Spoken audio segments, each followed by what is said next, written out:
গেছিলাম পাগলা বাবার মন্দিরে পুজো দিতে। আজকে আপনাদের সামনে আমি তুলে ধরছি বাবার পুণ্য স্নান। কিভাবে পুণ্য স্নান আমরা দেখতে পেলাম আর কি সুন্দর করে বাবাকে চান করানো হলো। এই স্নান সবসময় দেখতে পাওয়া যায় না, তো এটাকেই আমি ক্যামেরাবন্দি করেছি আপনাদেরকে দেখানোর জন্য। আপনারা এই শুভ মুহূর্তটা উপভোগ করুন এবং আশীর্বাদ ধন্য হন। আপনারা বাবার আশীর্বাদ পেতে এই পুণ্য স্নানটা দেখুন। বাবাকে কীভাবে ঘি, তারপরে মধু, দই, চিনি, চন্দন, দুধ এসব দিয়ে মেখে স্নান করানো হয়। তারপরে তাকে আতর দিয়ে বা সেন্ট দিয়ে তাকে মোছানোর পরে লাগানো হয়। সেটা আমাদের আবার মাথায় একটু দেওয়া হয় এই সেন্টটা। আর তারপরে ওই বাবার যে চোখের ওপরে যে তিলক কাটা হয় সেটা আমাদের মাথায় একটা করে কপালের টিপ দিয়ে দেওয়া হয়। এই পুণ্য স্নান দেখে তো আমি খুবই আপ্লুত, মানে সবসময় আমি দেখতে পাই না। আর আজকে আমি মোবাইল নিয়ে গিয়ে পারমিশন নিয়ে এই ছবিটা তুলেছি। আপনারা দেখলে বুঝতে পারবেন এত সুন্দর পুণ্য স্নানের একটা ছবি। ভিডিওটা আপনারা শেয়ার করুন, সবাইকে দেখার সুযোগ করে দিন। এত সুন্দর লেগেছে আমার ভিডিওটা। দারুণ একটা মহাদেবের স্নানের ভিডিও, পুণ্য স্নান যাকে বলে। দেখতে সবাই পাবেন না, অদ্ভুত সুন্দর নিঃস্বর্গ একটা শোভা। মানে যেন আমরা কৈলাস পর্বতে শিবকে দর্শন করছি। এত ভালো অনুভূতি আমার কোনোদিনই হয়নি। আজকে গিয়ে সেটা আমি উপভোগ করলাম। সেরকম তিথি ছিল না, তিথির সময় পুরো মন্দির একদম কানায় কানায় হয়ে ওঠে জনসমুদ্রে। তখন ছবি তোলা খুবই বিপজ্জনক হয়ে যায়। তো আজকে ফাঁকা ছিল, তার জন্য তিথি কোনো ছিল না বলেই আমি আজকে ছবিটা তুলতে পেরেছি। বাবা অন্যদিন হলে পারতাম না। সেটা আপনারা দেখুন, উপলব্ধি করুন।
এখানে বসে খাও।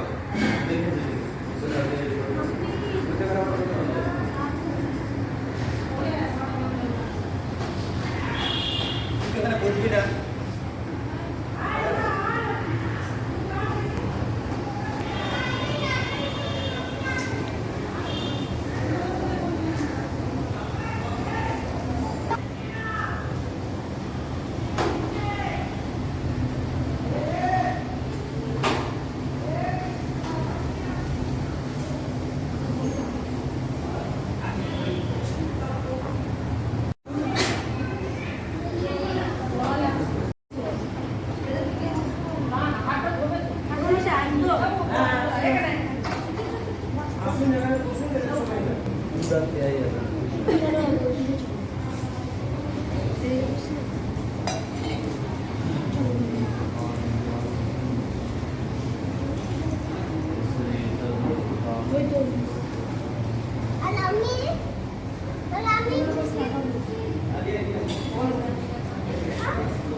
নাতি